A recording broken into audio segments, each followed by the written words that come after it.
For all those who appreciate the work that we're doing here on Standing for Truth, please hit that subscribe button because we are just getting started.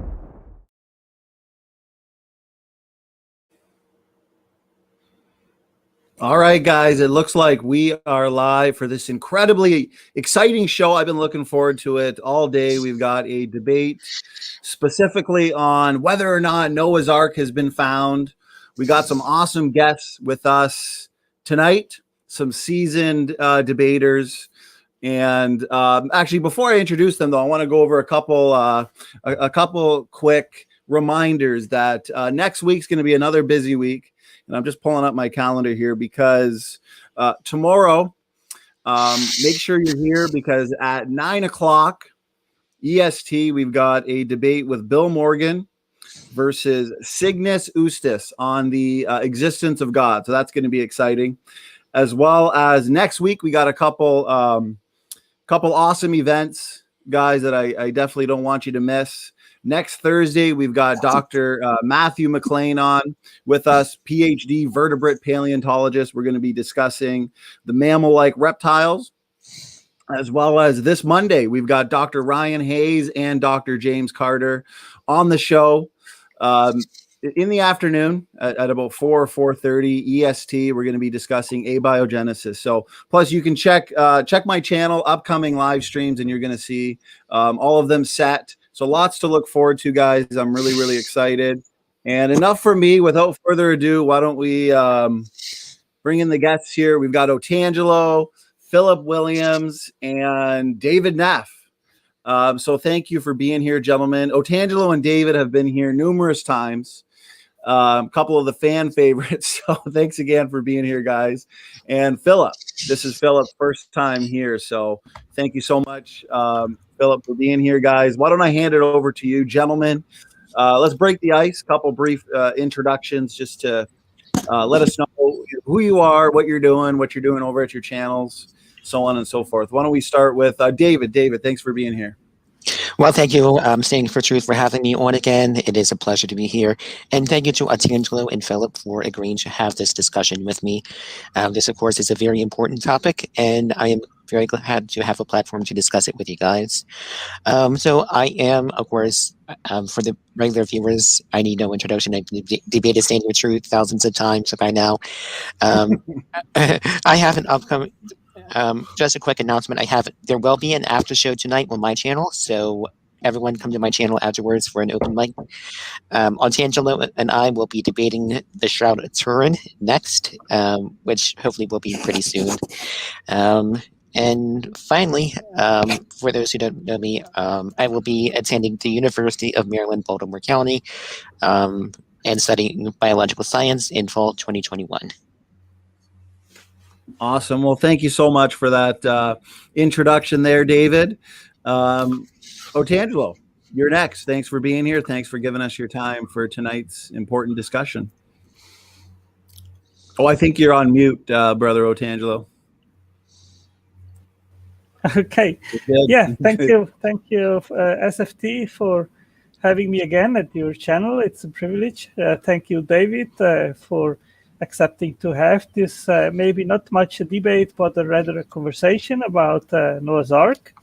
And thank you, Philip, for accepting my invitation. I've invited you to come here to SFT's channel to have this conversation with David. And you are here the first time, so I'll say a few words about you. I met you in April last year on Facebook. And it was rather indirectly through another Facebook friend, which had a discussion with you. And then I did actually find out that you had been in Turkey and on Mount Ararat and visited there a structure which we both suspect or are maybe rather quite certain is Noah's Ark. So I was very skeptic at the beginning because I heard about this finding in 2010 about the Chinese team which was there, and the rumor was that this was just a film set, a stage made up by locals in order to get money, getting funds and visitors. And I didn't have investigated this much deeper, but when I knew that you actually were then that catched my interest and my curiosity. And I have spent maybe more than a month actually looking on this very carefully. And today I would say that I am very, very certain that this is actually the true deal, that is the true thing, that this is actually the remains of Noah's Ark. So I invited you because you've been there, so you know firsthand what you saw there. And of course, that makes this conversation tonight very exciting. So I'll hand it over to you, the introduction, Philip. Well, thank you, Otangelo, and Don and David. First of all, I want to say the photo on the introduction YouTube, that's the Durniper site that was Ron White has promoted for many years. I've been there a number of times, but that has nothing to do with I think you have to have a big imagination to see Noah's Ark in that little formation down there. But no, the one that we're talking about is the one that's near the top of Mount Ararat, which is the one tiny spot on the large Earth's surface that corresponds to the biblical landing site of Noah's Ark.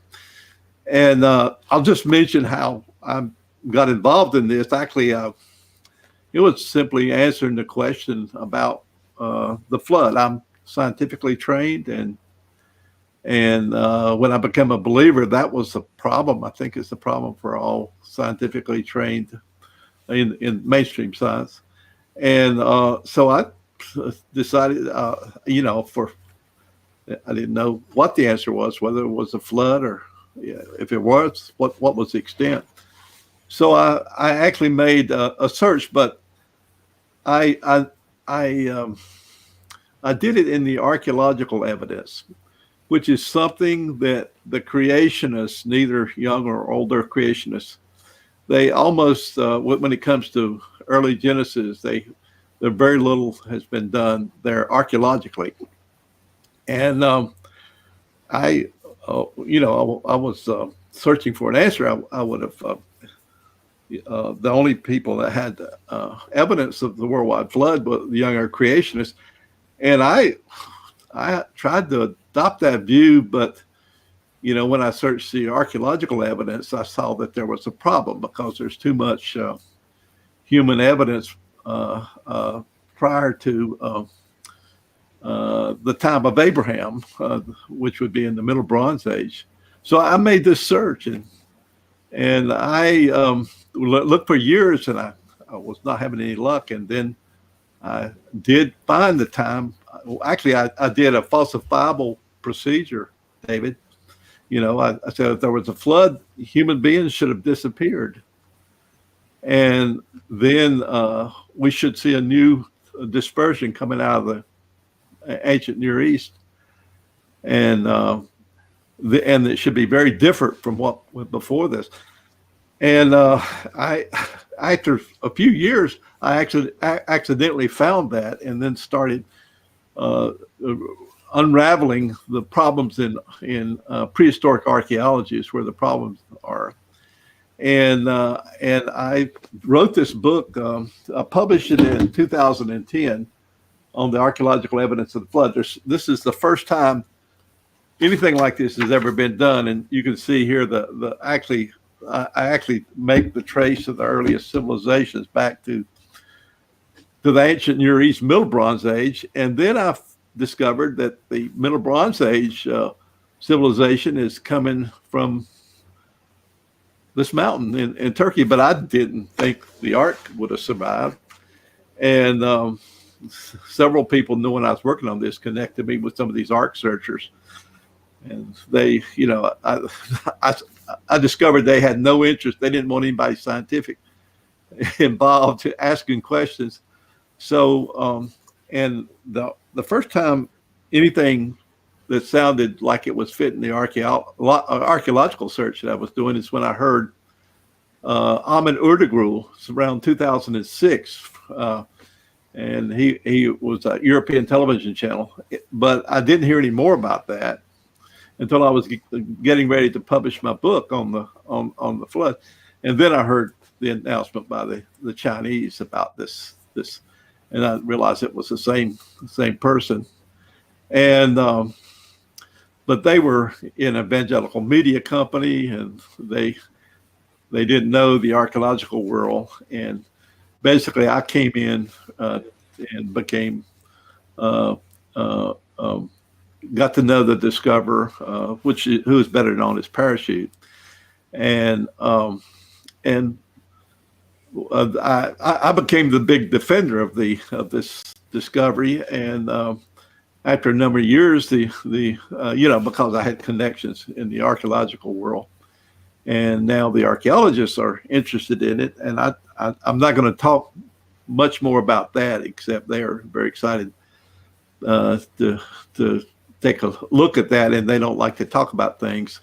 In fact, most of them will back away from any sensational discovery because that they just don't do that type of thing. But we're actually doing some archaeological work, and so that's what's brought them in. But the other thing to let you know, my understanding of the flood is different from anything that's out there. Most of you know the younger creationists believe in a worldwide flood, and I discovered that this flood was worldwide as well. But I find it in I did get one notable disciple, the late Norm Geisler, who was very instrumental in apologetics. And just to give you an episode, when Norm and I went to see Ken Ham when this Ark encounter opened, just to, old friends, and first thing Norm Geisler says is, Ken, Philip and I believe the Ice Age was the flood, and that's really what's different. So, David, you are probably on the side with the younger creationists and the other creationists on this issue, because I take the position that originally it was not, there was no ice age. There was a discovery of the diluvian back in the early 19th century. The geologists discovered these phenomena near the surface of the earth, and the only way they could explain this was it had to be a flood, and it was called diluvian. The American Journal of Science was based on diluvian geology. And then I won't get into that, but that was changed by Charles Lyell to the Pleistocene, a long period rather than a one year. And finally, they changed it from a liquid to a frozen flood and call it the Ice Age.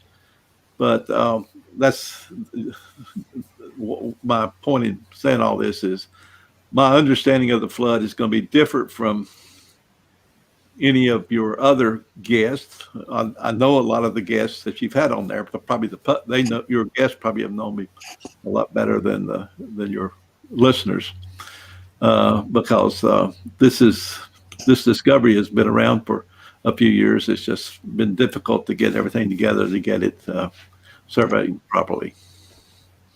So I stopped there. Awesome. Well, I appreciate that introduction, Philip. We're really happy to have you on. We got a good audience right now, so a lot of people are excited to hear what everybody has to say. Otangelo, I believe we're handing it over to you now for a brief introduction or a video you wanted to share. Yes, let us put up the video here, and so everyone can have a look on what we are actually talking about.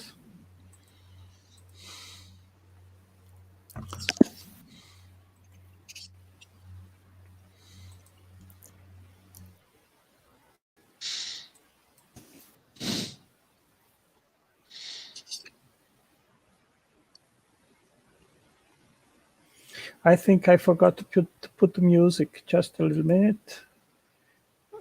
Set up it again.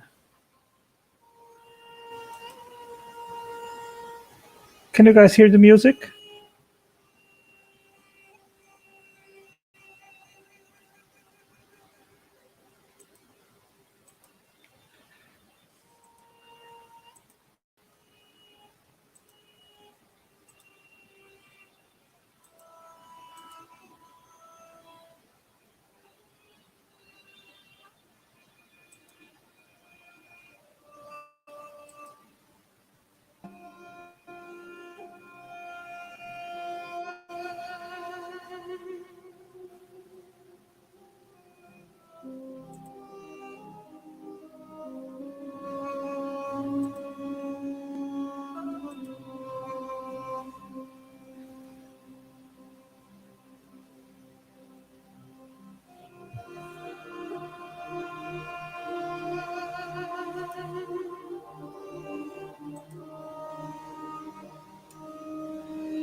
All right. Otangelo, if you had a couple words that you wanted to, anything you wanted to say in terms of summing all that up, then we can hand it over to David, who I believe has a bit of an intro or opening of his own. And then we'll just jump right into an open, free-flowing dialogue. We'll keep it organic. I know David has some questions he probably wants to ask. So go ahead, gentlemen. If you had a couple of things to say, Otangelo, then we'll hand it over to David. Yes, as far as I have studied, it seems that this structure was on top of the mountain until 1840. Then there was an earthquake, and then it through that earthquake, it went down on a crevasse, and it broke in two parts, or three maybe, and one part it rest at about 14,000 feet of altitude, and the other part, I think, a little bit higher up. And yeah, that's on the south side, I think, of the mountain. And yeah, that's about it. And what they have studied, they have already found about 140 different kinds of pottery inside of the structure. And it has huge wooden walls with pitch on the wall in black color. Yeah, that's about it. I think that Philip can go much better into the details of the structure. Yeah, that's about it. Okay, well, thank you so much, Otangelo. What we'll do now is we'll hand it over to David Neff. David, take as much time as you need to give your thoughts in terms of an intro or opening statement. Then we'll bring it right into a dialogue, a discussion portion. So go ahead, David. The floor is yours. Awesome. Thank you. I am going to share my screen because I have a presentation of my own to share with you guys.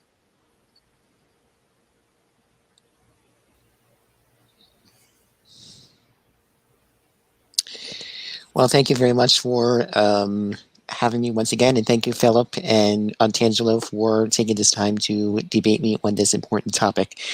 So, is this Noah's boat? Nope.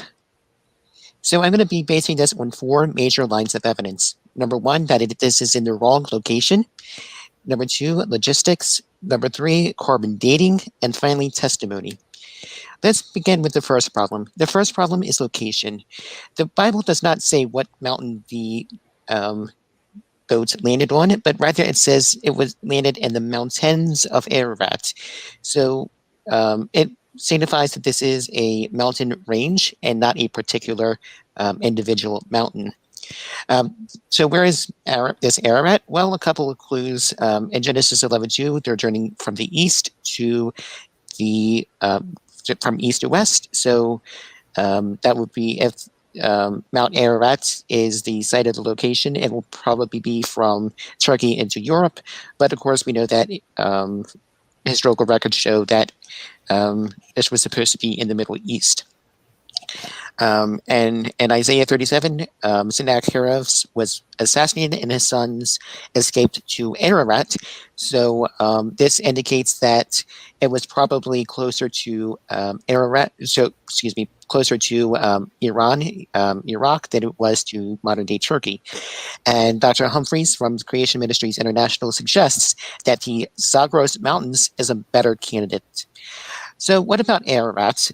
So this was a tradition that developed actually in the Middle Ages and in the late Hellenistic era. The Book of Jubilees actually calls it Mount Lubar, the place of the landing. And the traditional name for Mount Ararat in Armenia is Masis. So these are just a couple of things. And other traditions name Mount Judy as the place for the landing of the Ark. But problem number 2 is going to be the logistics of everything. First of all, it should be noted that Mount Ararat is a volcano, and that it actually last erupted on July 2nd, 1840, and that there is evidence of eruption around 2500 to 2400 BCE. So my question for them is, how does a wooden ship survive almost intact throughout numerous volcanic eruptions and earthquakes? And most importantly, how do you land a wooden boat on a freshly formed volcano? As some creationists want to believe that Ararat was in mountain ranges were formed during the volcano, but we're going to have a lot of fun with that later on. More problems. There's not enough space for all the animals. Noah would need about 220,000 pounds of food for the elephants alone, and about 8,140 pounds of food just for the lions. And if we were to assume that every animal got 1 gallon of water per day, and there were 1,500 animals, that would be 1,500 gallons of water per day.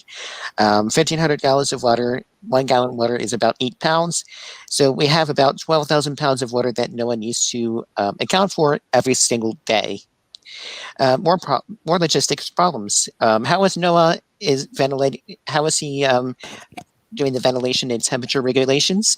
How is he avoiding methane poisoning and other harmful gases? And how are the biogeography? How are the animals getting to Ararat, and how are they going back to their present day ranges, coming back from a mountain? Even more problems is that the Ark itself would not be seaworthy. Consider, for example, Wyoming.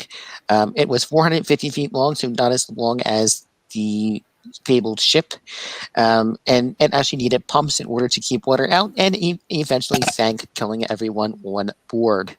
So Noah's Ark would not float. Dr. Randall Price from Liberty University, who was actually one of the archaeologists who was invited for it, he had a lot to say about this, that they invested over $100,000, and he notes that this the photos were reputed to have been taken off-site near the Black Sea, but the film footages near the Chinese now have was shot on location in Mount Ararat. In the late summer of 2008, 10 Kurdish workers hired by Parachute, the guide used by the Chinese, are said to have planted large wooden beams taken from an old structure in the Black Sea area, where the photos were originally taken at the Mount Ararat site. In the winter of 2008, the Chinese climber taken by Parachute's men to the site saw the wood but couldn't get inside because of the severe weather conditions. During the summer of 2009, more wood was planted inside the cave at the site. The Chinese team went in the late summer in 2008. I was there at the time and knew about the hoax, and I was shown the cave with the wood and made their films. As I said, I have photos of the inside of the so-called Ark that shows cobwebs at the corner of the rafters, something just not possible in these conditions. And our Kurdish partner has all the facts about the location, the men who planted the wood, and even the truck that transported it. To my knowledge, the Chinese took no professional archaeologist or geologist that could verify the wood or structures in situ. And I'm sorry to report that this is apparently a fake. So that's one nail in the coffin. But the death knell to this comes from carbon dating. Several pieces of the so-called wood was carbon dated. Sample A and sample B were all shown to be modern. And one of the samples actually showed that it was grown after 1955. There was a lot of evidence from that sample for nuclear weapons testing. So this is the death knell, 100% proof that the Ark is a fraud. Finally, what does Dr. Snelling have to say about those carbon dates? Dr. Snelling did a very big study on this. Sample A was analyzed by both Laboratory 1 and Laboratory 2, with both laboratories obtaining essentially the same results. This wood sample came from a tree growing since 1955 because the wood had a carbon-14 activity level greater than the modern level, indicating a contamination with carbon-14 generated by nuclear weapons testing in the atmosphere.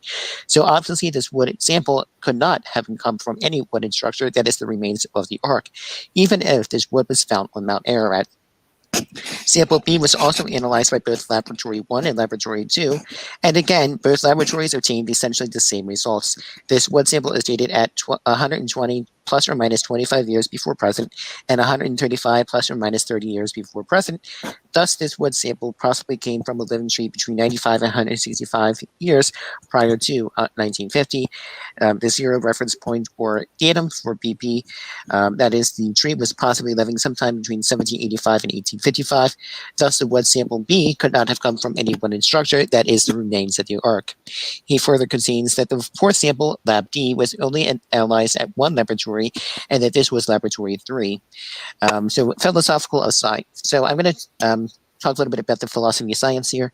So this sample D, this is what we would call an outlier. Imagine that we were to have three thermometers. One of them said it was 10 degrees, one said it was 12 degrees, and the other said it was 30 degrees. The 30 degrees would be the outlier, and we would recognize right away that the 30 degrees the 30 degree thermometer is probably incorrect. So the cumulative case against the NAMI site, number one, they have failed to publish their findings in any scientific peer-reviewed journal. Number two, the flood myth itself is impossible, and I would love to talk a little bit about that during open discussion. Number three, it is rejected by every major creationist organization. The lead archaeologists, Dr. Price and Dr. Patton, rejects its authenticity. Eyewitness testimony exposes the fraud. It is unlikely that Noah could have landed on a volcano. And finally, it is unlikely that the boat would have survived for thousands of years. And also, NAMI failed to consider other possible explanations. So I want to ask, what is the most logical, plausible, probable? So let's just say that the Ark story was true. What is the most logical, plausible, and probable fate of the Ark? Well, I would reckon that Noah would most likely have repurposed the lumber for the Ark for future building constructions. So with that, I yield the mic, and I am looking forward to an exciting opening exchange.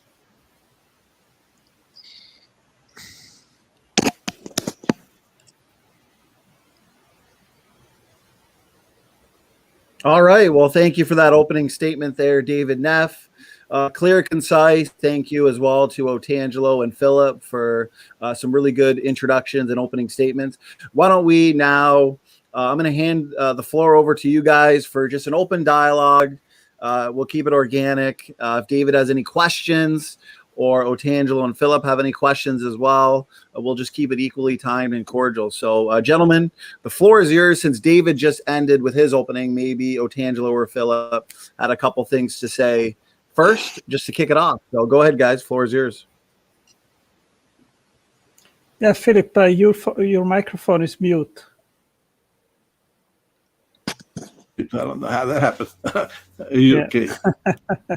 Okay. I give you the word. Okay. Oh, you want me to go ahead? Start. Yeah, go ahead. Well, I actually talked to Patton, which brought up this claim that the structure up there was a hoax made up by locals. And I had over 90 minutes of conversation on the phone with him. And he had actually absolutely no proof about all the claims which he brought up. And the same goes to Randall Price. I had email exchange with him. He also just has a lot of claims, but absolutely no empirical evidence whatsoever of the claims that he makes. So, yeah, that's basically it. So, Philip, maybe you can add much more than I can in regards of that. You know the whole story. Yeah. First, David, was my understanding that you were an atheist? Is that correct? Yes, sir, that is correct. Well, you sound like a younger creationist. You take that's a different paradigm. But you don't sound like very well acquainted with mainstream science. Most of what you did, well, not everything, but a lot of it was arguments that in fact, most of your authorities were rival arc searchers and younger creationists. So what I'm saying, I'm accustomed to working with mainstream science, and so. All right. All right. So, what is your field of science? Just out of curiosity. Well, I've had several different careers, but my main career was in telecommunications. But I've been working in archaeology now for about 40 years, and so I work with mainstream archaeology, mainstream geology, but it's science is they're different paradigms. I just work and the paradigm I have is neither really mainstream science nor your creationist science. It's an older paradigm, but yeah, and it's interesting that you take a different approach. So I guess I'm just going to throw a couple of questions out here for you. First, let's just talk about whether or not I think we should talk a little bit about whether or not the Ark story itself is even possible before we kind of get into more of the details about the Ark finding. So I guess my first question would be, how many animals do you think were actually on the Ark? I tell you, that there's I've got these. There's just so much to get in there. Let me address some of the. You bring up so much, very typical of atheists. Just throw so much out there, and you don't stay focused on one particular. Okay, so on one particular thing, because each of these, involves a subject. But let's go to the claim that you made that the account in Genesis doesn't mention that the Ark should be where we believe that we have found it. It just says actually, if I could jump in real quick. Yeah, I was just going to jump in real quick, guys. Yeah, I think the best use of our time would maybe be to focus specifically on questions pertaining to the Ark. And I guess the claims of the Ark being discovered in the specific location that Otangelo and Philip are saying. So I think, I think that would be a good question. If that's okay with you, David, just to okay, sure. So just go to the affirmative. Well, this is part of it because you have to read. You can't do proof text, David. You got to read it in context. And if you just read another verse, you'll see that it's not only did it land in the mountains of Ararat, but it had to land in the highest point in the mountains of Ararat because it's looking over the peaks of the other mountains after the water has gone down for about 10 weeks. So it has to be the highest point in there. And Mount Ararat is the highest mountain in the ancient Near East. So it's really the only possible one that could fit. The second you were talking about Ararat. Well, we're working with the top archaeologists in the world on Urato. We know very well where Ararat is. It's not, so this is Ararat is where this was found.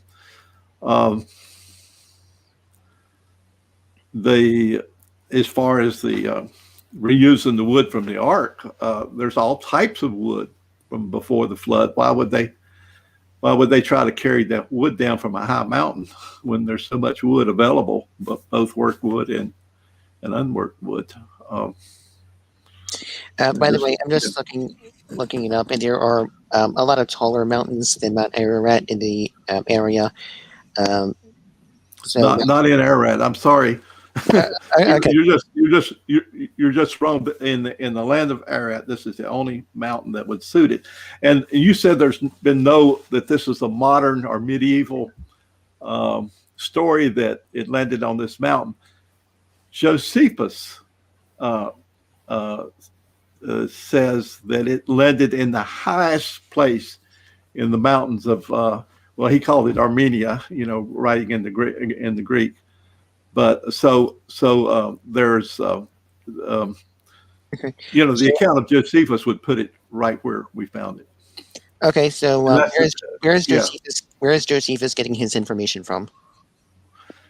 Berosus is one place where there's a lot of people. It was quite well known that several of the church fathers, but there was a Babylonian historian writing in the 3rd millennium before Christ that speaks about very similar to what Josephus says.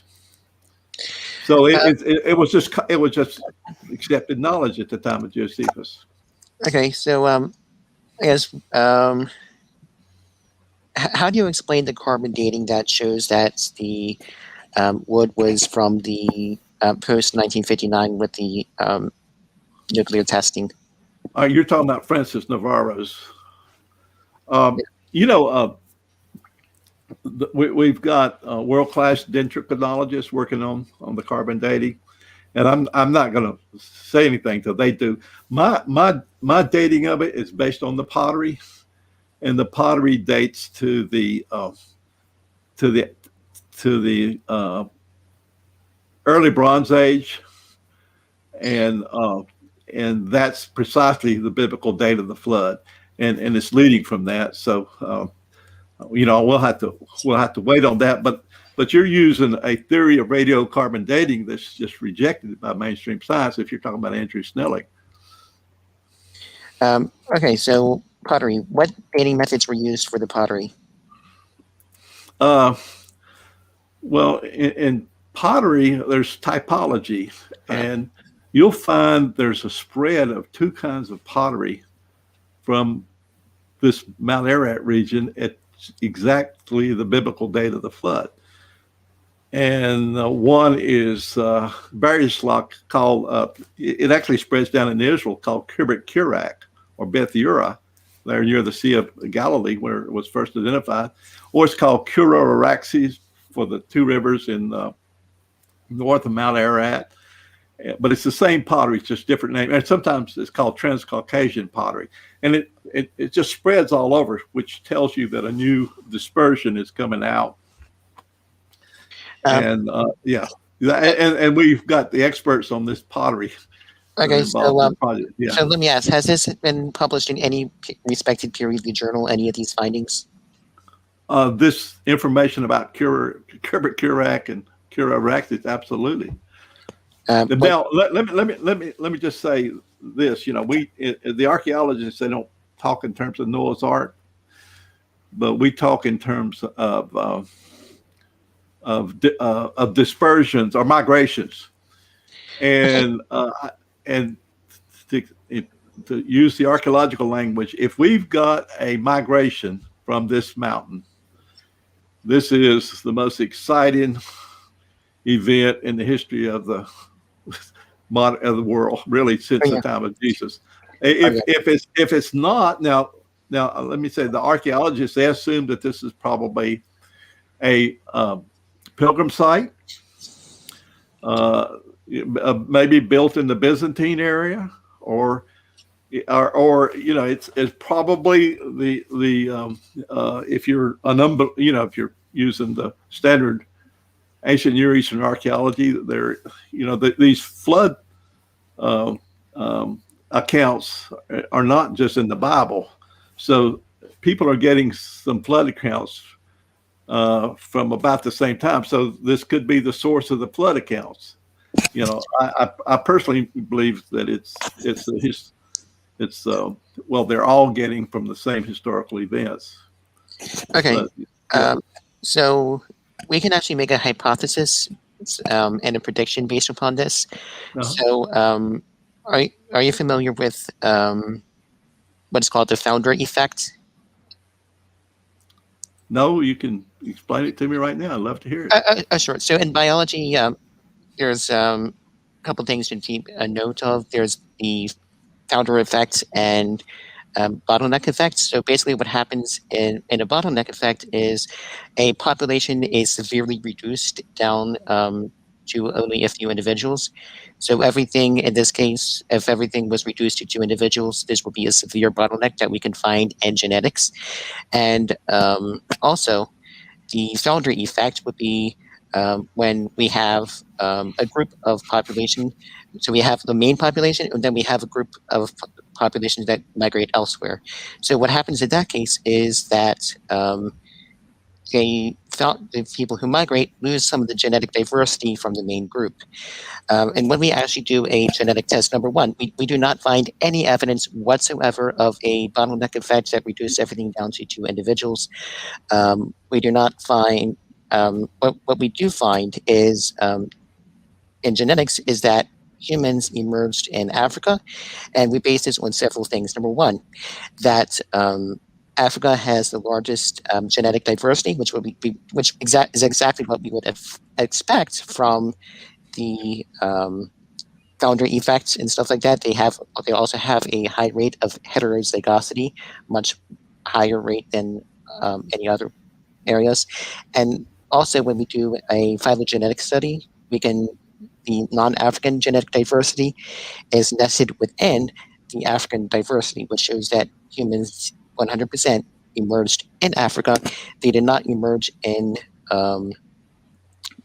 Armenia or the ancient Middle East.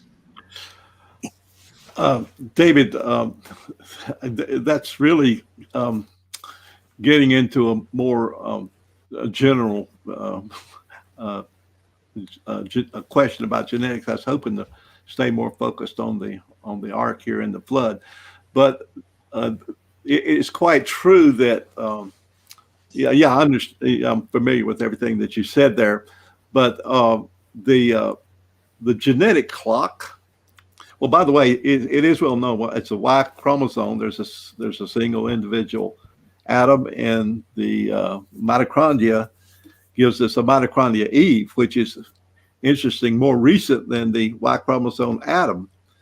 And that would be very well explained that the common male ancestor would be Noah, and the common female ancestor would be Eve. So both of those match up with the genetics. As far as the time period of all this and the dating, that's a really, really big question, and I can explain a lot of that, but it would take too much time to get into this. But one thing that's important to note is that when populations remix, the genetic clock goes in reverse. I just mentioned that. But as far as the genetic diversity, you notice there were everybody on that boat that I visited, the ship, I believe it's the right one, was related to one family, Noah and his wife, except for 3 daughter-in-laws. And we see there are basically 3 colors in the races, one being if we use the common terms, white, yellow, and black, and very general, and that perfectly of course there was a lot of mixing and changing, but that beautifully fits the account of the ark. And by the way, let me just kind of mention this, throw this little bombshell in here. You know, one of the reasons the account of Noah's Ark was the scientists were pushing it out was because they wanted to bring in racist theories, replacing Christian heathen with white colored. And the Noah's Ark account it destroys racism. And as far as I think the only solution to that race problem is to bring back the truth about this. But if we are all related to one family that was on this boat that I visited, they solved that. Can I respond to? Well, if I could jump in real quick, David, just so we don't go in, and I understand genetics and these types of topics are important as well when it comes to Noah's Ark. I'm wondering if, David, maybe you had a question or two pertaining specifically to the claimed Ark find as to why you believe that maybe it isn't, specific on that, but it's up to you. You can take it any direction you want. That just, in my opinion, might be the best way to utilize the time. But go ahead, David. The floor is yours.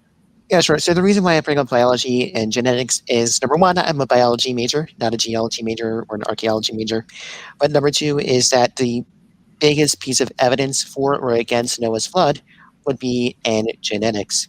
And I think it's important to realize that the most recent Y-DNA or mtDNA person was not the first human being, nor was it the first human. It's just simply that, the most recent common ancestor. I don't know. And when we actually do molecular clock, which of course is a long topic, which ends a debate and discussion itself, about 60 to 300,000 years ago, give or take. But I digress. That's the actual dating, mitochondrial dating, is a little bit more off topic.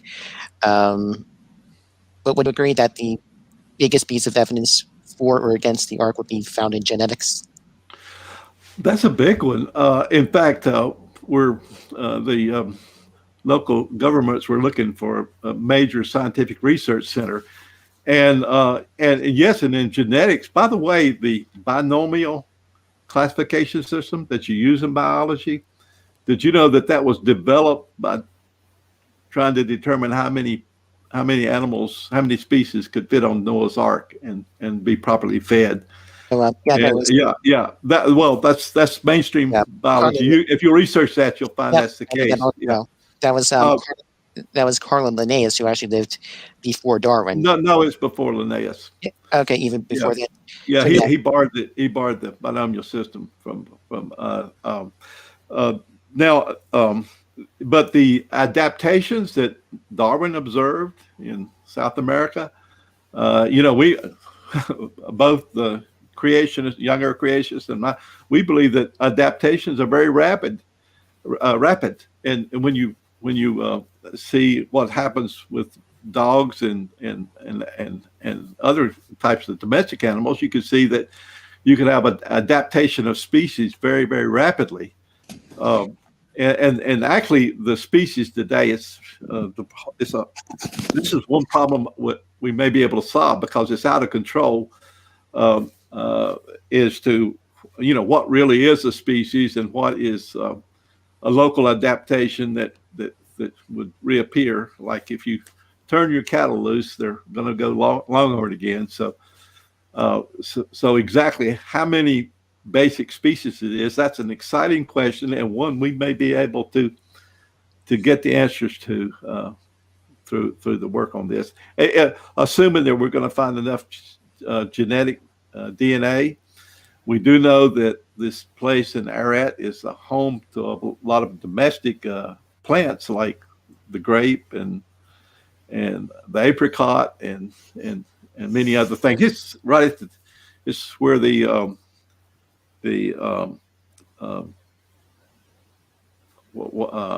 what's the triangle? Fertile Crescent. Yeah, Fertile Crescent. It's right there in that center. So it's the beginning of agriculture. Is this area that we're talking about? Okay, trying to think.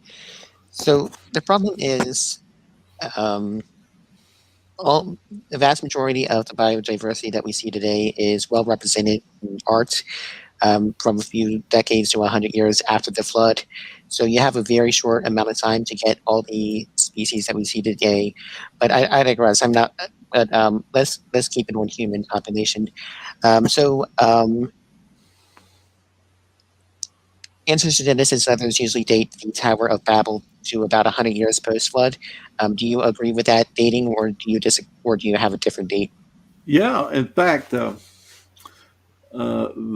can tell you where the Babel was. It's in the city called Uruk. It's in Iraq, and it suddenly becomes the largest city in the world. And it appears that the migration that we have called Late Uruk is connected to the discovery we just made, as well as the Cura-Araxes. So yes, the Tower of Babel would be a few hundred years after when we get exact dating on this. I've used the radiocarbon dates that I've used in my own independent these searches is putting it pretty close to when Usher dated the flood, and that's when the that's for future research. So I I think we're veering a little bit off topic a little bit. People in the chats, they are a little bit complaining because there's supposed to be a debate about the finding and not about genetics. Yeah, so that's fine. I can go back to the ark itself. How was Noah ventilating the ark? I'm sorry? Ventilating? How was he ventilating and regulating temperature? Well, there's windows near the top of it, So, and by the way, you were speaking about the dangerous chemicals that smell. Yeah, they're still there. There's more. In fact, the explorers had to spend some time in the hospital, and the archaeologists have to bring gas masks and gas detectors of these things. So, yeah, that's definitely a problem. So if that's a problem, if the archaeologists themselves had to wear gas masks, wouldn't Noah and his family had to wear something similar? Well, I didn't wear. You see, well, the photo right behind me. Let me turn my head here. That's the boot. I took that picture. No, there was no. It's only when you open certain rooms, certain doors that Okay. problem occurs. I'm trying to think. How exactly is this art going to be seaworthy? What's the problem? The fact that it's simply too big and that there's simply no way that the ark would have been able to stay afloat against the turbulent waters. Why do you say that? Because we have modern day examples such as the Wyoming where they can't even keep afloat. Well, keep in mind that the designer of this was the world-class zoologist. He knew what he was doing. But when you see this ship and you see how massive the timbers are, you understand. I mean, that immediately the internal bracing, and that question kind of goes away. Okay, can you prove that? No, nor can you disprove that. I mean, I'm just using. By the way, in terms of these claims of hoax, one of the things the archaeologists say about these people that are claimed these photos they're seeing are hoax. They wonder about their intelligence. I mean, you really think this could be fabricated? And why would anybody do that? It's so massive, and then to fabricate it, you'd have to build it up on the top, and then you'd have to push it off, to get it, and then you've got surface rot on these timbers. How do you fabricate surface rot? I mean, there's so many things that just I mean, the archaeologists don't necessarily, they're not inclined to believe this is Noah's Ark, but the idea that this would be fabricated as a hoax, that it blows their mind. And by the way, Mr. Randall Price is not an archaeologist. He does fund and get involved with archaeological projects, but he's we couldn't accept it even if he was verified it, and if he did, he would be arrested and he would be in a Turkish jail. So the people that you're getting these stories from are not archaeologists. Then Don Patton, I think he works with the dinosaur and human tracks, and if you want to go work on that, I mean, I have a lot of friends that do that, but that's not what I do. And that's not what the geologists that we. Yeah, can I share my screen quick? Yeah. I'm not sure I understand. I'm sorry. Right here. Can I share that? Can I share my screen? Can you share that up? Well, you have to ask SFT to share the screen. Standing for. Can you pull up my screen real quick? Let's see. Are you right here? Yeah. I'll find out how you do it. Okay. There's Panda. Yeah. Hold on. Yeah. Can you? Is there any way to make this larger by any chance? Or maybe I could try and zoom in, try and get it where I can see it as much as possible. See these massive timbers? Yeah. I'm sorry. Go ahead. Okay. Sure. There is a huge problem with this photo, and I want to see if you guys can figure it out. I don't know, but I know that man very well. Okay. I don't know what your problem is. So the problem is that, as others pointed out, that that this looks like a very recent construction, and that it is that there is the parallel chatter marks on here caused by electric high-speed rotary planing machines, which is used to make out-of-saw lumber. This is an observation from CMI, and others commented that. Let's see here. So this definitely looks like a more modern construction, not something from 4,800 years ago.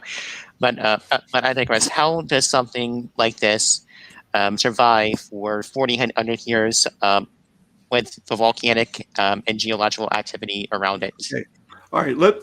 This notion about yes, Mount Ararat is a volcanic mountain, but it's the problem is that it sits on the evidence that the younger creationists use as evidence of the flood.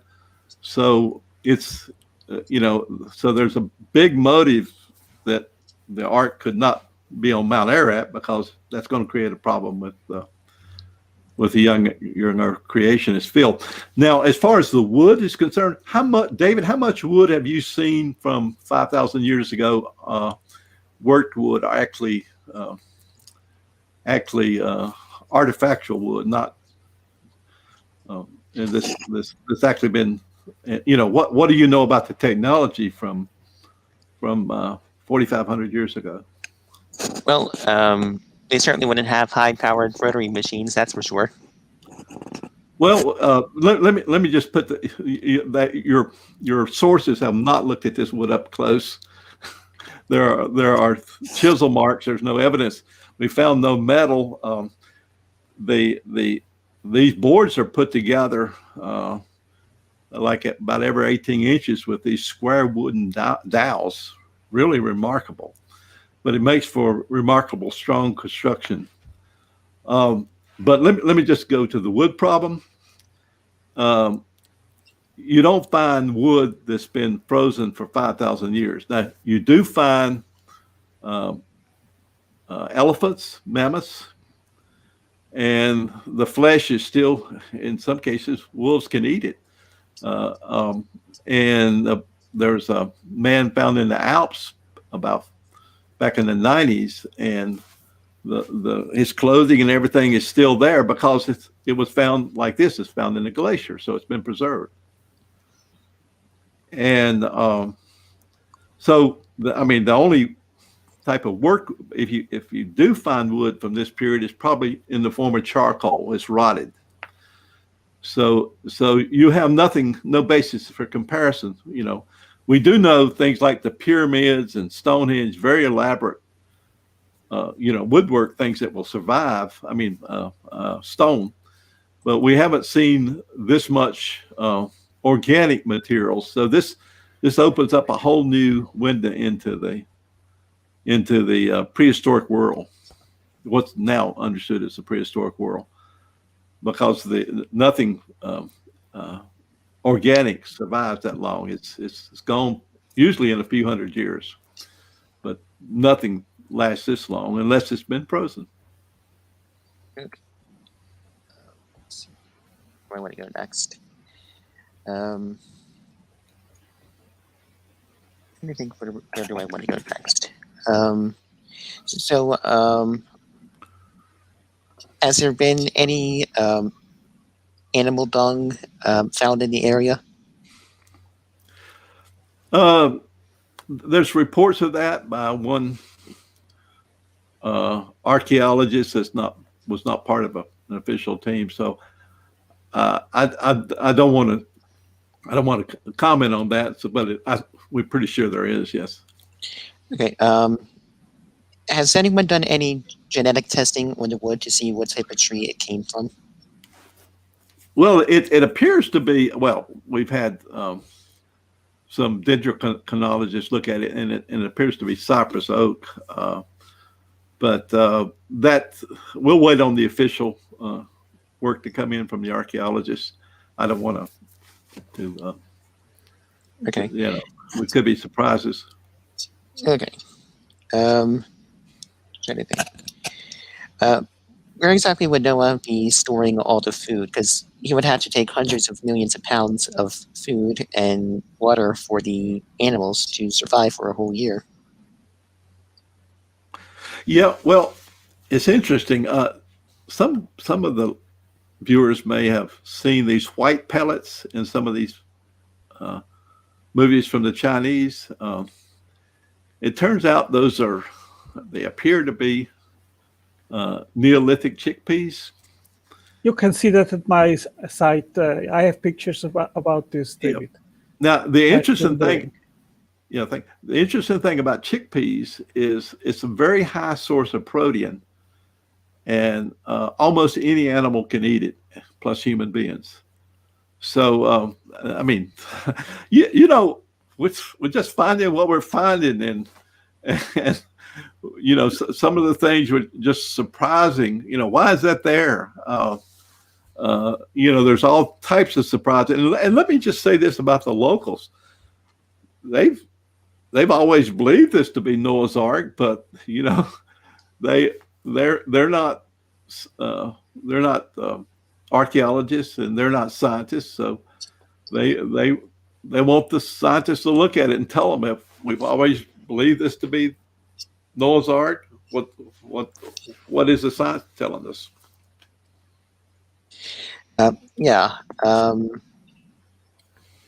Many animals definitely cannot eat chickpeas, and animals such as lions and dogs and many like lions and tigers and cats especially are obligate carnivores, so they need to eat meat, and they wouldn't survive for a whole year on just chickpeas. David, do you know that for a fact? That cats are obligate carnivores. Well, animals are more diverse. There's just so much that we don't know. So, we should actually try to investigate these things rather than, make these dogmatic proclamations. And, the more you know, the more you'll find out that you don't know. Okay, well, until you prove that, then it's okay. Well, you have to actually prove that. Well, you'll have to prove that it's not the case. The person making the affirmative has to make the. You're the one that's making this claim. Yeah, I'm making the claim that cats are carnivore. That cats are obligate carnivores, which is pretty much a settled scientific fact. So, yeah.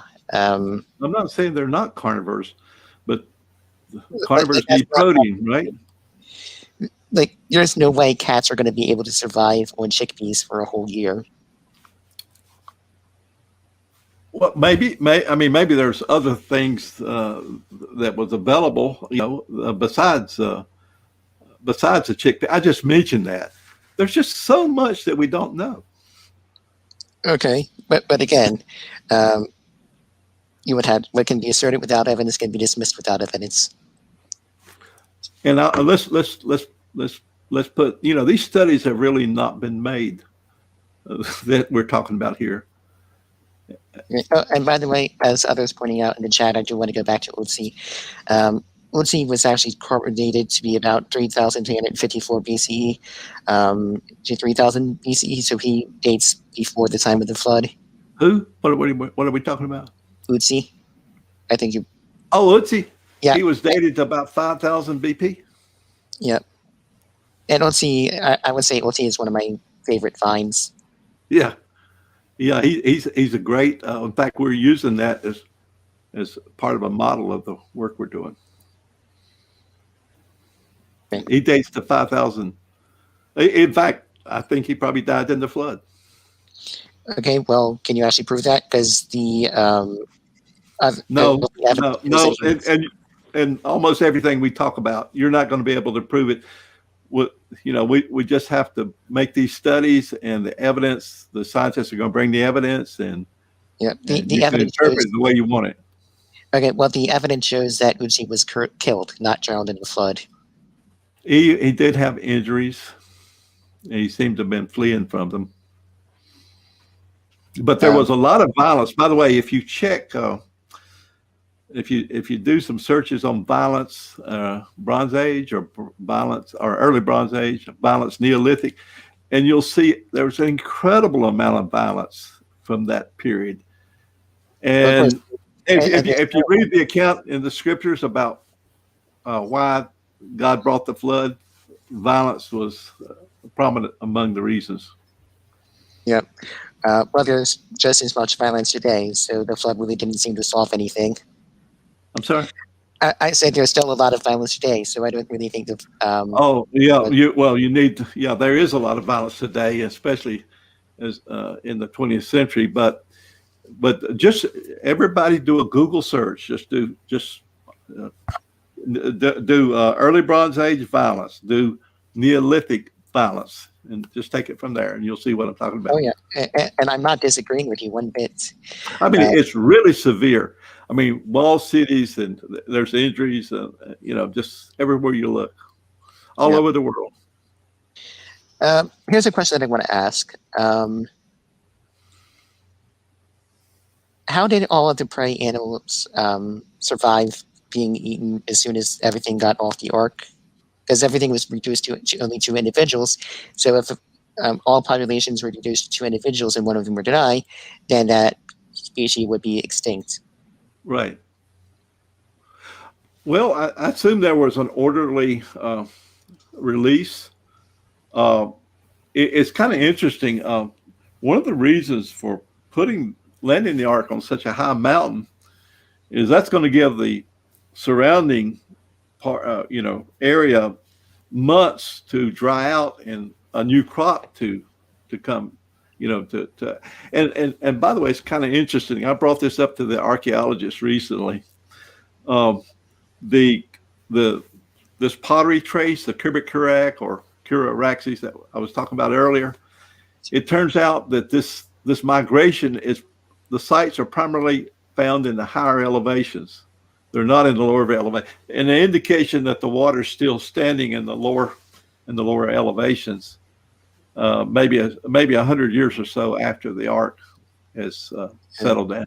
Yeah. By the way, as others, Dr. Dean is pointing out in the chat, your earpods are upside down. Okay, thank you. That may have been a problem. I just got these sent to me for Christmas. How about that?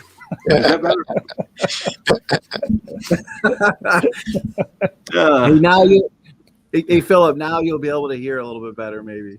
Yeah. We've got it. You see the ark there in the background. We've got a good Wi-Fi inside the ark. So yeah. Yeah. Okay. Let's see here. I think you said you did some falsifiable work for it. Just out of curiosity, what would falsify this as being the ark? Oh, let me tell you, that's the way we're going to investigate it. We're going to try to prove it's not the ark. Okay. We can never prove it's the ark, to be honest. You can never prove anything like this scientifically. But the more, in fact, I set out in my investigation of the flood trying to prove that the flood did not occur, that there was no such migrations. And I will point out that this is exactly how science should be done. You take a hypothesis and then you try to falsify that hypothesis. Yeah. So you were. Oh, let me tell you one of the things we'll do. If this was built up on the mountain, we should find the construction site. We should find materials. We should find roads built up to it. And probably it's such a massive project, we've got to find some kind of historical references to such a project. So, I mean, and those will be the first things done, trying to, and we'll try to prove that maybe it was a pilgrimage site, because there is evidence that people have visited this site. And I will point out, I'm glad you brought that out, because just asking what is the most logical, plausible, and probable explanation for this. So let's just, for imagine, assume that this isn't a fraud, this isn't a hoax, that this is a real, legitimate archaeological find. On balance of probability, doesn't it make most sense for it to be? Wouldn't it make more sense for it to be a monastery site or a pilgrimage site rather than an ancient ship built by a 500-year-old person? And let's just, and if it was, if Mount Ararat was the site, a lot of other sites that are holy and sacred do have some sort of monastery or chapel or shrine to them. So it would make sense that if this was actually a legitimate structure, that it's more likely just pure logic that it'll be a monastery or something like that rather than a Bronze Age ship. Yeah, absolutely. In fact, one of the archaeologists involved is a specialist in medieval Mediterranean buildings and monasteries and churches. So, yeah, David, that's exactly one of the. I mean, it doesn't look like a monastery; it looks like a barn. Yeah. But this probably had something to do with the story of Noah's Ark. The best opportunity, I think, it would take almost a massive amount of resources to do this, and so I would say the Byzantine Empire. That would be the time that we would expect it to be there. And by the way, as far as the hoax things, there's Ed Davis in 1942 had the same experience I did, we've done studies. There's been so many claims, like every year, Noah's Ark's been found again, but it does appear to be a few reports, and I just mentioned Ed Davis as being one, and I think I pretty well know the story. His account matches my account, and then they go back centuries, they go back to before the time of Christ. So there's where are these reports coming from? And we think we know if this is not Noah's Ark, the archaeologists are confident that we probably found the source of the reports of the arks. Just trying to think.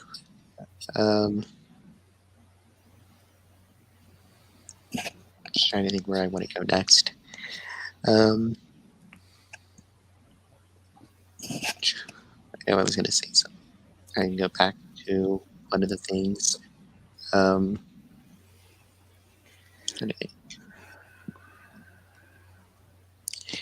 So I guess, so what will falsify the entire flood story to you? I'm sorry? What would falsify?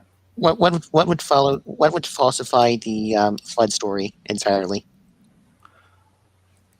Well, I had a lot of things that I had in mind. You mentioned a few of these. In fact, the biological, the water issues, but you got to first of all, I wanted to know, did the flood actually take place, and if so, when did it happen? And I agree. And if we, first of all, let's do that, and then we can look at some of these deeper scientific problems. Oh yeah, I totally agree. I agree that we should first discuss whether or not the Ark story is even possible, and that's kind of where I was trying to gear off to in the first part of the discussion. It's not possible genetically, and that is the problem with the Ark story. And it's also not possible physically. There would be an enormous amount of heat generated that would pretty much vaporize the Earth. And I can show you some calculations for that. Excuse me, David. I just have a question for you. Do you consider yourself a young Earth creationist, or are you an old Earth creationist? Just so I can get an idea. I'm as far as man, I believe that Adam was, I see no reason why he was more than 6,000 years ago. But the flood happened in the era of men, and that's so no. As far as the earth is concerned, I don't see any evidence of human beings among the dinosaurs and among the fish. One of the reasons I don't, I see a lot of biblical problems with the young earth creation is because most of the victims of that theory, are fish. And I saw the flood that I discovered looks more like the biblical flood than the one that the creationists. Yeah. So you asked about the calculations for the heat stuff. Yeah. Well, you're basing it on their flood. Yeah.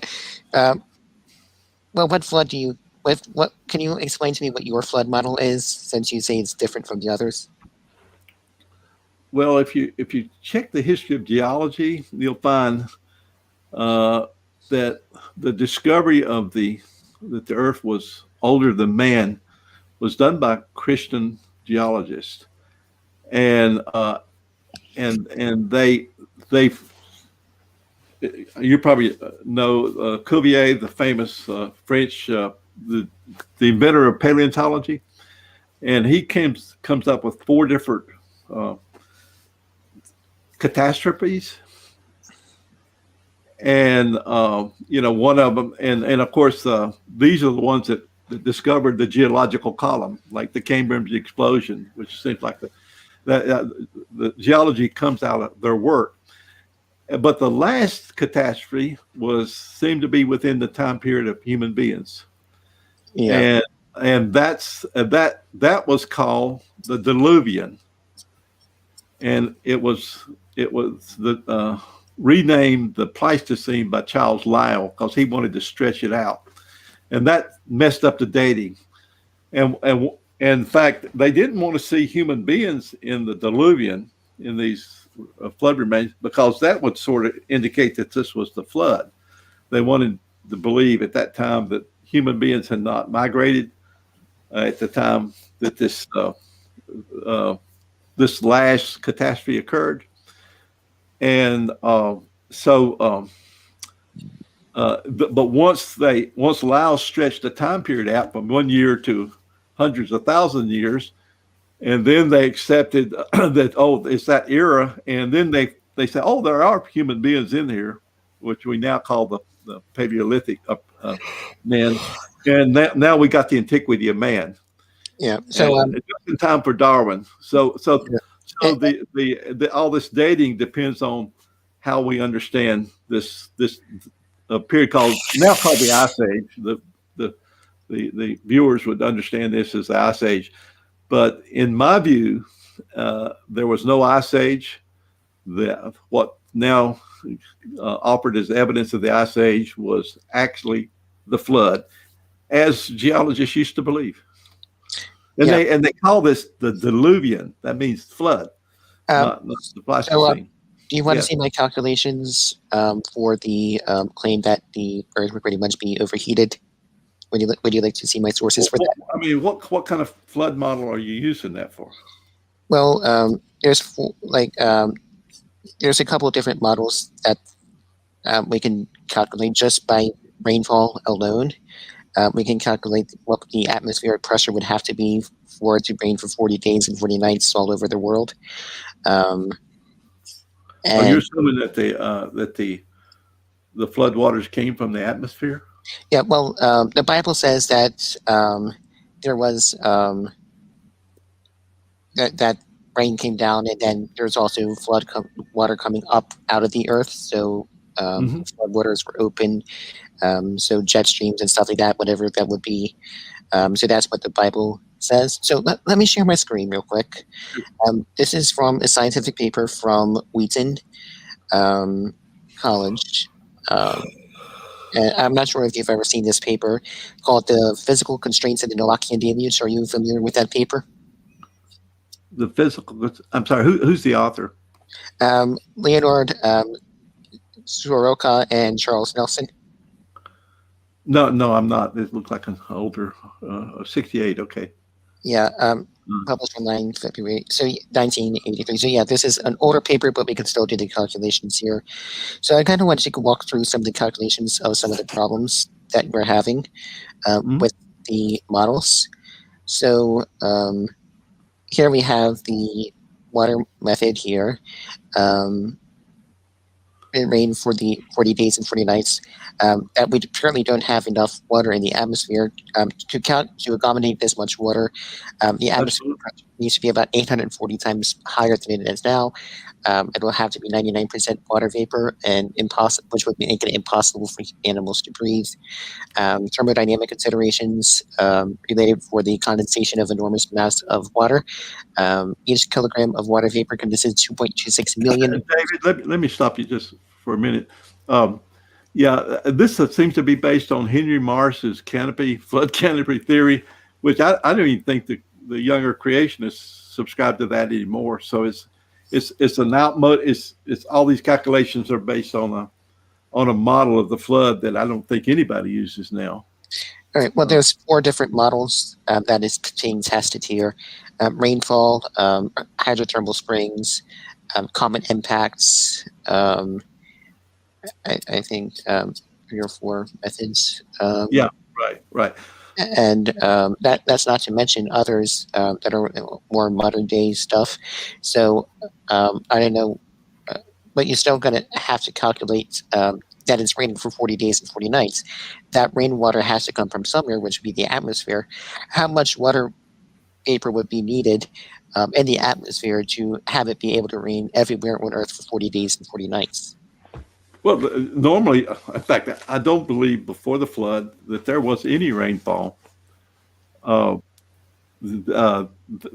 water, according to the scriptures and according to what I'm seeing, come from aquifers beneath the earth.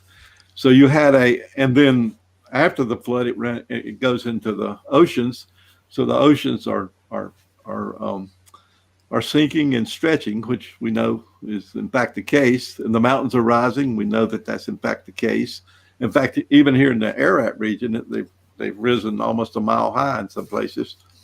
And in fact, the Otzi, there's indications where he was in the Alps that the elevation was quite a bit less when he actually only 5,000 years ago. And it's possible that water could be introduced from the heavens. There's plenty of water in the heavens. People used to think it was rare, but now they're finding water everywhere, all over the heavens. So there was plenty of sources of water. Yeah. At one time that was a problem. I wasn't going to work on that problem until. Okay. But the point is that there is a significant heat problem associated with the flood and just the physical constraints on it alone. What is that? What is a heat problem?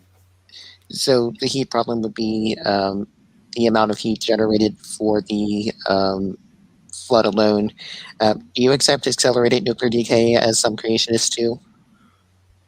No, I believe in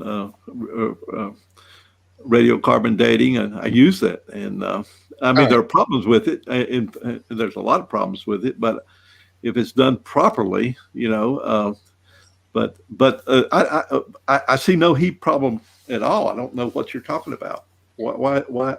Where's the heat source that's being generated? I do believe, different from the creationists, that have evidence that it was colder before the flood because the animals are larger, and after the flood they get smaller.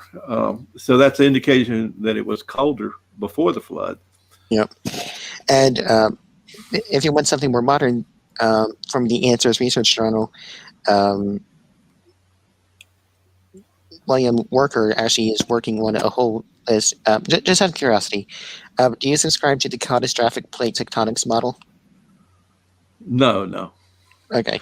Most everything that's plate tectonics video game does is much better explained by the flood. There's some things like in tidal waves that the flood model can make more precise predictions than the plate tectonics. Okay. But the plate tectonics is seeing the phenomena caused by the flood and trying to explain it. Okay. Let's see here. So again, since you don't subscribe to the vapor canopy model, what would you subscribe to? Like, how much water would actually have to be able to be up there? See this book right here? Yes. There's a prediction in this book published in 2010. Actually, I finished in 2011. That there was more water under the continents than in the ocean basins.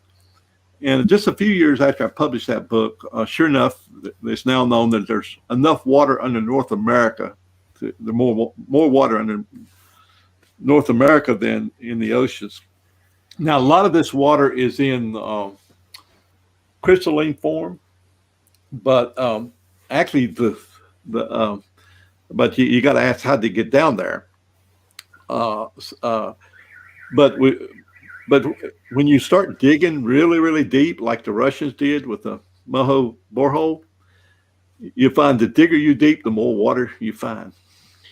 All right. And can I ask you, how did the water get from the earth back into those places after the flood? They didn't go into those places. They went into the ocean and stretched it and pulled the continental shelves down and stretched the middle, the bottom of the ocean.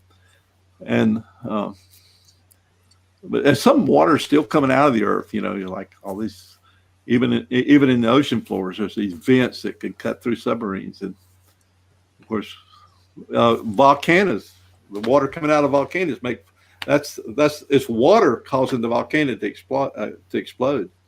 So water continues to come out of there, and it's virgin water. It's not runoff water. Yep. So we've been going for about an hour and 40 minutes. Do you want to kind of go into like Q&A and maybe continue the discussion on my open mic? Yeah, I was going to jump in there, David. That's a good point. We've been going over an hour and a half now. Lots of good dialogue, lots of good cordial discussion. I do have a couple questions from the chat. Can you put a link to my app show in the chat? Yes. Did you want to give me the link in the private chat and I'll post it? Yep, it's already in there. Oh, there it is. Okay, so after show on David Neff's channel after this, a lot of the questions that came in, you guys did it. Yeah, I'm sorry. Go ahead, David. Yeah, and Philip, I would like to invite one to come on if you want to continue chatting about this. I don't know if I'm up to that tonight, David. Yeah, but I did enjoy your chat very much. Well, thank you. Yeah.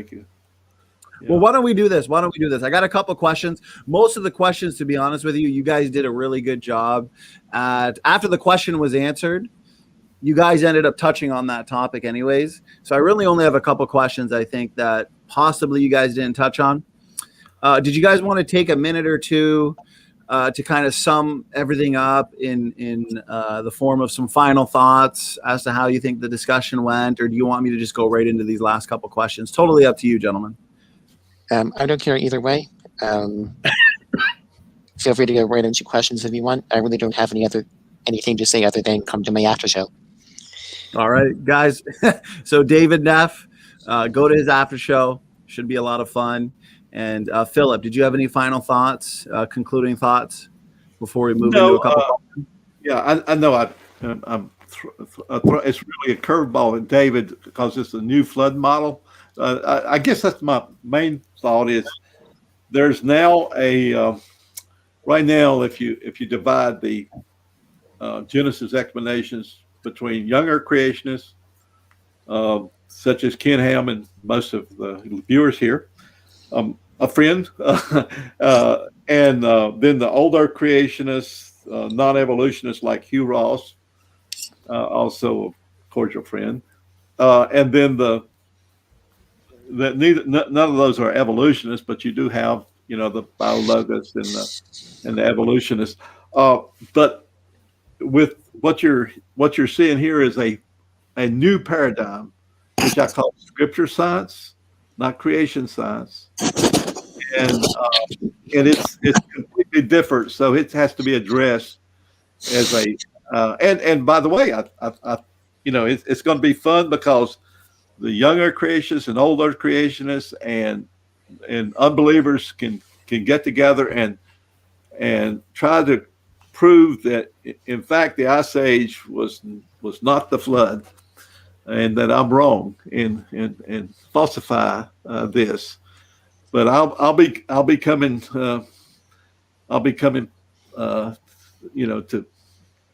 mean that's to demonstrate that the Diluvian, what's now called the Pleistocene, was only about 5,000 years ago, and these the prehistoric chronology, Paleolithic, Neolithic, was developed from a 19th century racist view of men, and it was not based on archaeology but on ideology. And when those problems get straightened up, you'll find that the scriptures are a wonderful light to understand science. That's why I call it scripture science. But it's an entirely new paradigm. So don't confuse this. And you have to know I was never an ark searcher. That was not my thing. And I traced the archaeology to this mountain, and didn't think the ark was there. But when they found it, I said, wouldn't it be wonderful if they have pottery that's matching what I've traced to that? Because that's the most powerful evidence that this is Noah's flood, is that, and by the way, this is something that I can do. I can show the migrations from Noah's family, Noah's Ark, to every continent. And in the book that I published back in 2011, I can actually explain, and I can show the evidence for the people that died in the flood, something that the creationists are unable to do. But I can show you massively where these people that are now interpreted as religious burials were actually buried by the flood. And that's something, when it gets into the minds of the archaeologists, they can't put it down because they go, oh, it does look like that, doesn't it? So we find all these mounds that were created, like, and they only find burials, but they don't find where these people that lived in these graves. You only find the graves. And I explain it by flood forensics. And, okay, I'll just stop right there. But that's the main thing, is that there's a new paradigm for understanding Genesis that's coming on with this ark discovery. Yeah. And if I guess I would like to respond real quick. I will say that you have a very interesting flood model, and definitely not something that I've really heard before. So it was a very interesting, very cordial debate, and I really enjoyed our chat. Again, I'm a biology major, so biology is more of my field, and so that's why I was kind of like, let's talk a little bit about the genetics issue, about regenerating the population and all that. Perhaps we're going to do that at another time. But I did really enjoy our discussion. I think for me, the biggest piece of evidence against this ark find is the carbon-14 dates. That 2 out of the 3 labs showed that it was modern wood, and that one of them was clearly post-1959 with evidence of nuclear weapons testing. So to me, that is the death knell for this find. So with that, let's go straight into Q&A. Okay, well, thank you guys. Yes, that was definitely a cordial discussion. 2 hours have flown by, lots of good topics. Philip, I appreciate you coming on and discussing this perspective on the flood, perspective on Noah's Ark, for example. So this was a really good chat. Everybody in the chat, very lively. Everybody had a good time. So I appreciate it as well. from both Philip and David. Any links, sources, anything like that you want me to put into the description box, I'll happily do so. For example, Philip, I can put the link to your book into the description box in case anybody was interested to hear more, read more on what you had to say. So, yeah, I'm going to get into a couple questions here, and then we'll shut it down and let David get to his after show and anybody who wants to. So here's a super chat from Nephilim Free. I appreciate it, Neff. Question for David. So question is, if you feed a cat nothing but chickpeas for a week or two, will he eat them or would he starve to death? Go ahead. The cat would have ended up starving to death because chickpeas do not have enough nutrition in them. And they are very hard for cats to digest. And this, of course, is a very well-known fact that really is not up for debate in the scientific realm. So, no, cats cannot survive for a week on just chickpeas, let alone a whole year. Simply impossible. Thank you for that response there, David. Philip, did you want a quick response as well to the question? I've not made the experiment. Yeah. No. Human beings, because when starvation comes, you find a lot of different new tricks. But I don't know if animals are. Please, by the way, please do not do the experiment. Please do not. I don't want any of you going to jail for animal abuse. So please do not feed your cat chickpeas for a whole week just to see what would happen. I do not condone animal abuse or any experiments like that, which will be highly unethical. So you haven't done that experiment then? Nor would I want to, because that is just a cool experiment.